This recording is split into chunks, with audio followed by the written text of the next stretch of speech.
consuming fire, burn deep within, overtake my heart, and burn in me once again. Consuming fire, burn deep within, overtake my heart, and burn in me once again.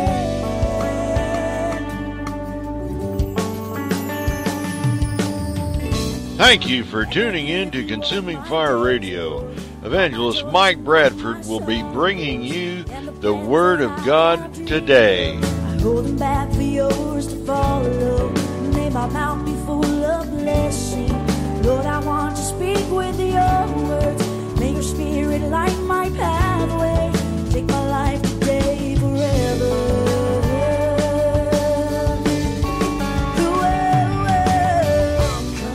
Good evening, everyone. This is Bishop Mel. I will be bringing with you tonight the Holy Word of God. The title of the message tonight is Fundamentals of Successful Christian Living. Fundamentals of Successful Christian Living. Our text tonight came from the book of 1 Corinthians, chapter 15, verse 58. 1 Corinthians, chapter 15, verse 58. Let me just open up in prayer. Father, in the name of Jesus, thank you once more tonight, the opportunity, the privilege that we can come before your holy throne of grace, power, and mercy. We give you praise tonight. We give you glory for the word that you have impressed upon my heart tonight. Your word that is the truth and righteousness. We love and honor your word, O God, because it imparts life to our spirit. It helps us, Lord, to know you better as a Christian. For your word is good, Lord. Thank you, Father, oh God. Thank you, Father, for your word tonight,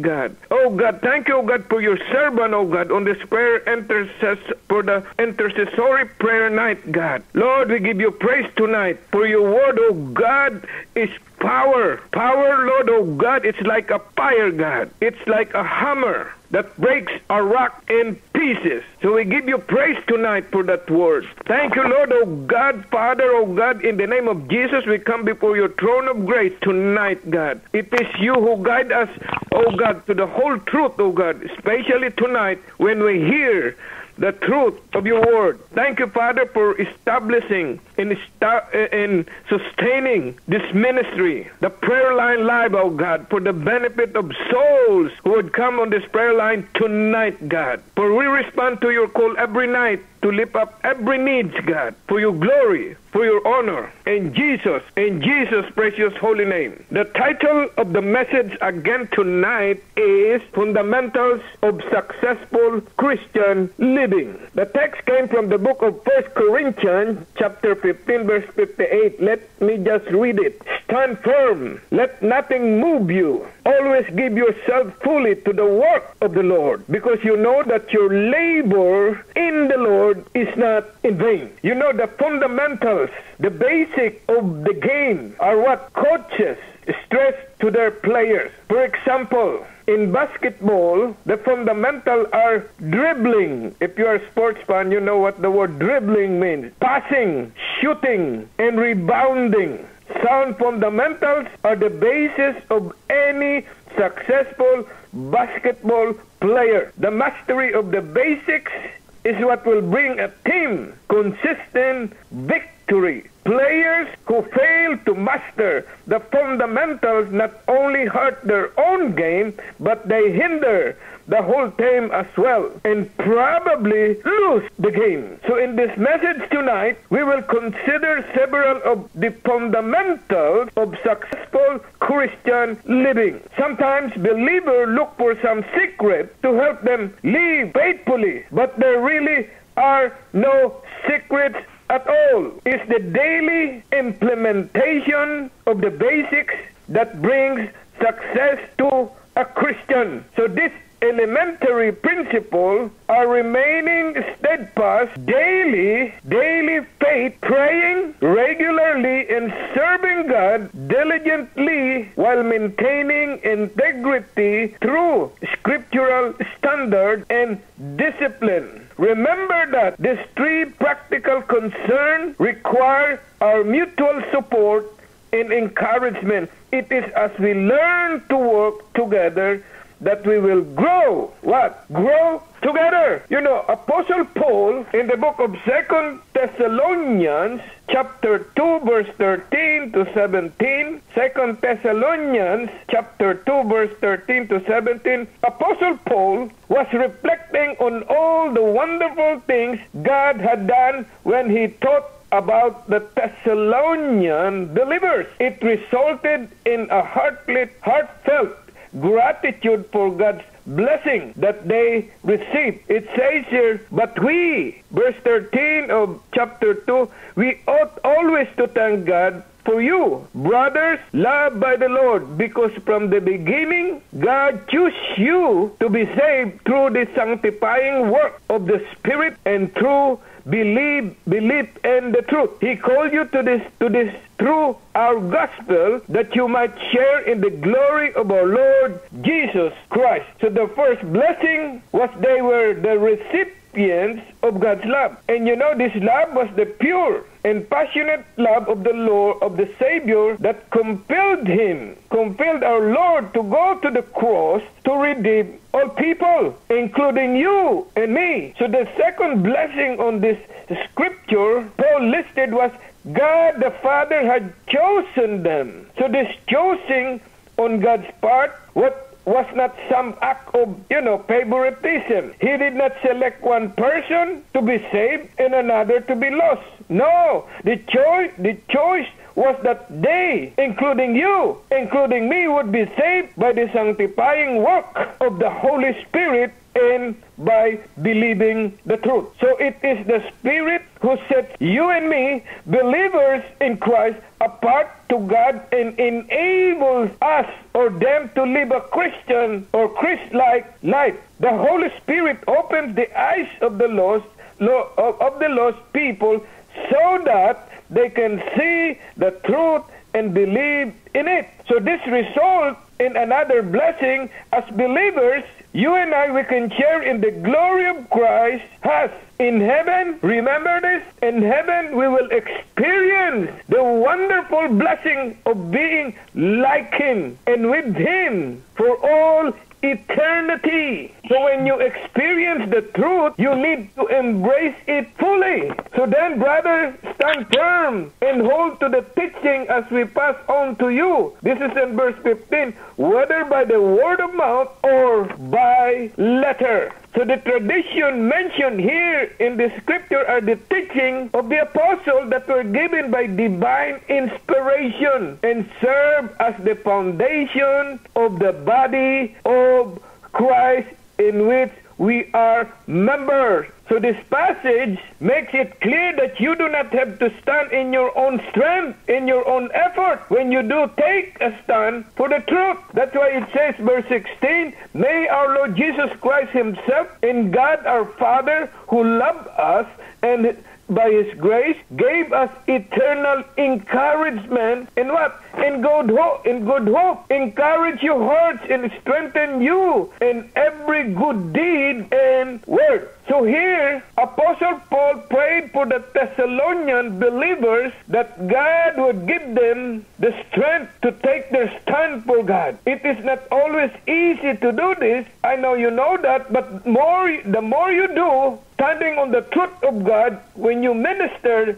to the lost, the stronger you will become by God's grace. You can trust God to help you in every situation in your doing the ministry or serving the Lord for the sake of the lost. Go to chapter 3 of 2 Thessalonians, verses 1 to 5. Another practical strategy for Christian living is that believers pray without ceasing and pray for one another. You know, intercessory prayer, that's what we are doing on this prayer line, is very vital to a believer's spiritual health. It will give us the strength to pray for others, to intercede for others. That's why those who are faithfully, diligently on this prayer line live, on this intercessory prayer night, have the spiritual strength to go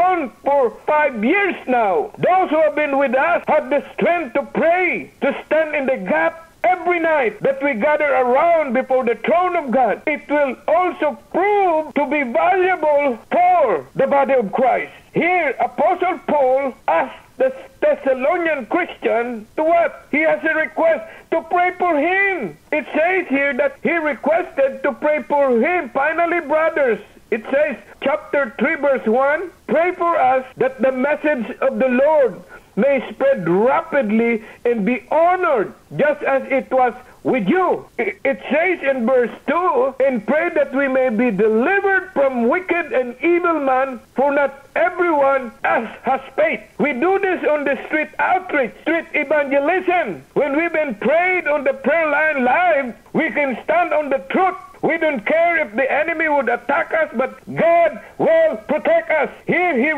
Apostle Paul requested that they pray for the word to spread rapidly and to be honored with wherever it was preached. That's why from the beginning, Apostle Paul's ministry was met with opposition. So his next request was to be delivered from persecutors. He did not ask this to have a trouble-free life, but that his missionary effort or his ministry might proceed and continue unhindered and be protected. And that's our desire and prayer for us when we go out to the street and minister to the people who are lost, to protect us from the evil one's attack. Christians in many parts of the world today are suffering severe persecution. That's why it is very important that we apply the fundamentals of a successful Christian living. That Christians in many parts of the world, as they daily lay their lives on the line for the cause of Christ, you need to intercede for them to be divinely empowered and protected, like the Voice of Martyr ministry. We just been to Times Square. We do street evangelism there. We need to stand on the truth that Jesus is our Savior. He is our healer. He is our deliverer. Many got saved today. Many Navy personnel got saved. Many Army personnel got saved. Many Coast Guard personnel got saved today because we stand on the truth. That's why we need to be prayed on this prayer line every time we go out on the street. So Apostle Paul stated that his confidence was founded in the faithfulness of God. But the Lord is faithful. Verse 3, it says here, and he will strengthen and protect you from the evil one. He knew that God would strengthen and protect the Thessalonian believers. I knew that you will protect the Glory Tabernacle volunteer and preacher on the street. That's why whether it was false teacher, bad doctrine, or the constant attack of the persecutors, Apostle Paul reminded them that they could rely on God's faithfulness to shield them from the evil one. That's what we need when we go to the street, when we do street evangelism. Paul also told the believer that he had confidence they would obey the things he had commanded, knowing that they had done so in the past. We have confidence in the Lord. It says here in verse 4 that you are doing and will continue to do the things we command. May the Lord direct your hearts into God's love and Christ's perseverance. That's what it says in verses 3, 4, and 5 of the same chapter. We could see here that it works when you intercede for the body of Christ. You pray for the body of Christ. That's why Paul also told the believer that he had confidence that they will continue to pray for him when he ministered to the lost. Then he prayed that they would remain steadfast and patiently wait for Christ's return. This will be the culmination of their and our labor and prayer till Christ return. Go to the book of 2 Thessalonians chapter 3 verse 6 to 15. Here the Thessalonian church was not trouble-free. They're not trouble-free, the same as churches around here. Our church is not trouble-free. That's what it says here. One source of trouble among their rank was idle, busy bodies or gossiping individuals in the church. That's why in the closing portion of Apostle Paul's letter dealt with them in an elaborate way. You know, for a church to grow and influence its community, hard work on the part of every Christian, the body of Christ, is required. Not only the pastor, not only the bishop has to work hard. Every member of the church, the body of Christ, has to work hard. Do not do their part in the body of Christ. What happened? The whole church suffers. The whole church suffers when every member of the church do not do their part. In his first letter, Apostle Paul had addressed the need for people to be hard working. You cannot just, if you are a member of the congregation or the body of Christ, you just don't go to church, listen to the pastor, go home and do nothing. It's for us, the body of Christ, to do their part, or the whole church will suffer. Apparently, the idle Christian here in Thessalonians were not working. The same as our church. Not all members of the body of Christ are working. In the second letter, he reminded them of his own example of diligence, both inside and outside the church. That's why if you go to verse 7 and 8, it says here, "For you yourself know how you ought to follow our example. We were not idle when we were with you." The pastor is not idle. The leader of the church is not idle. They're working so hard,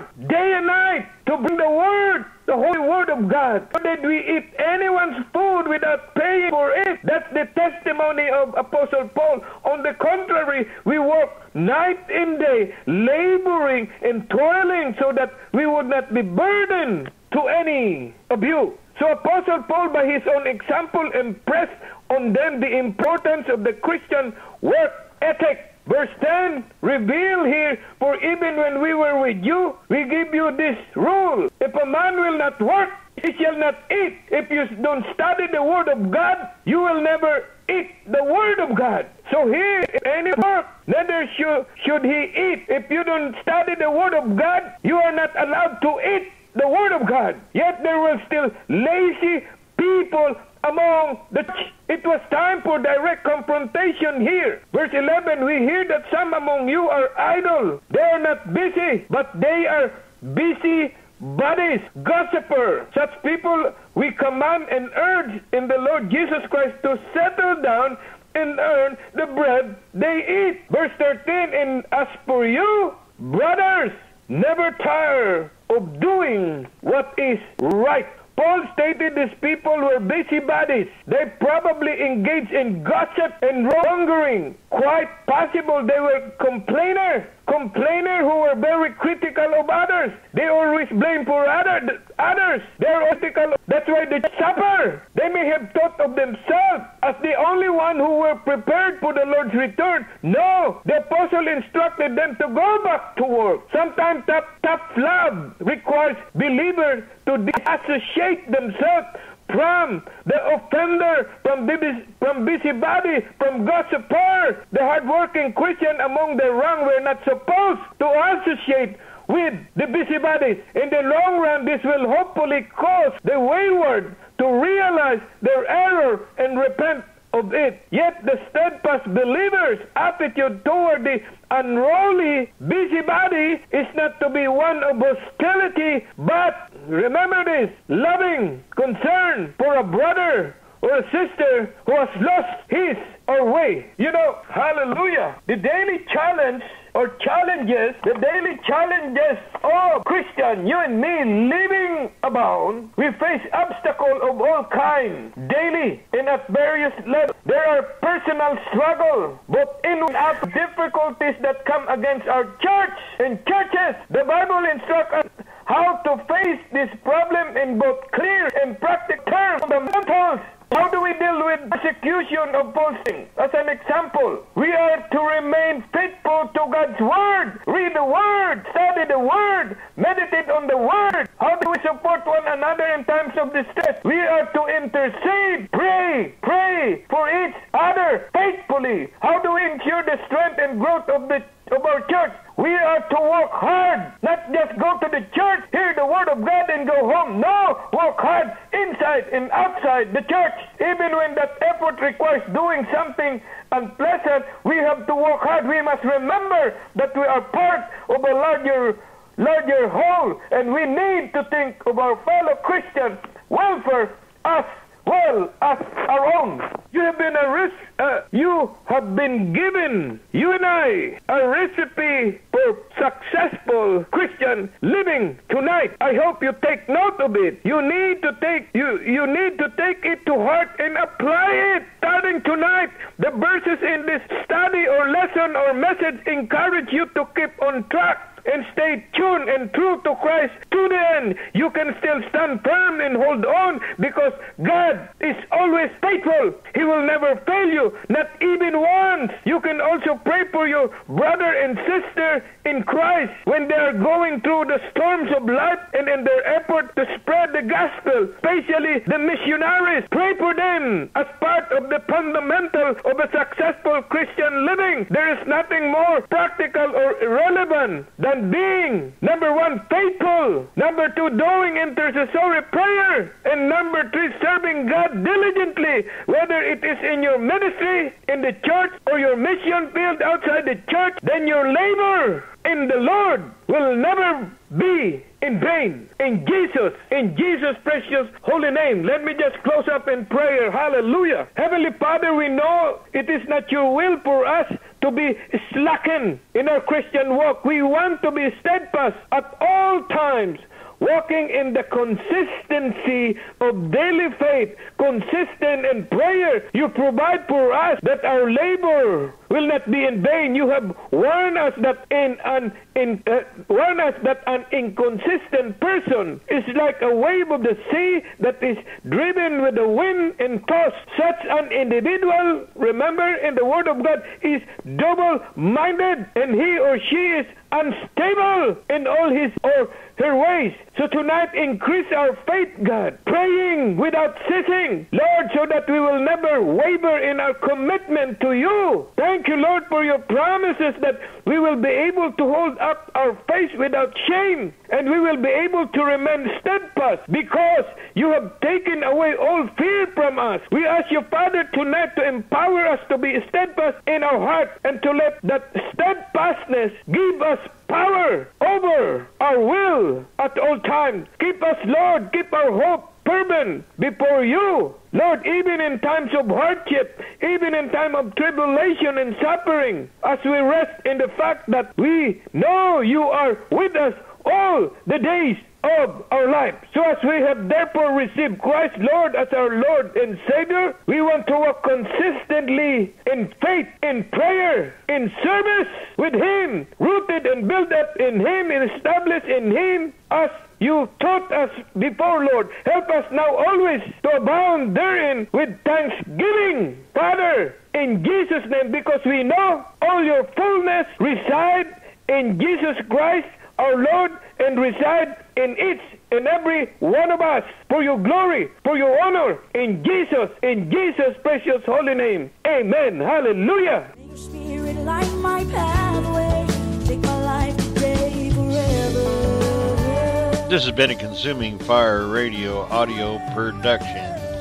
You can email us at consumingfireradio2@gmail.com, or you can go to our website at www.consumingfireradio2.blogspot.com. And thank you for stopping by. God bless.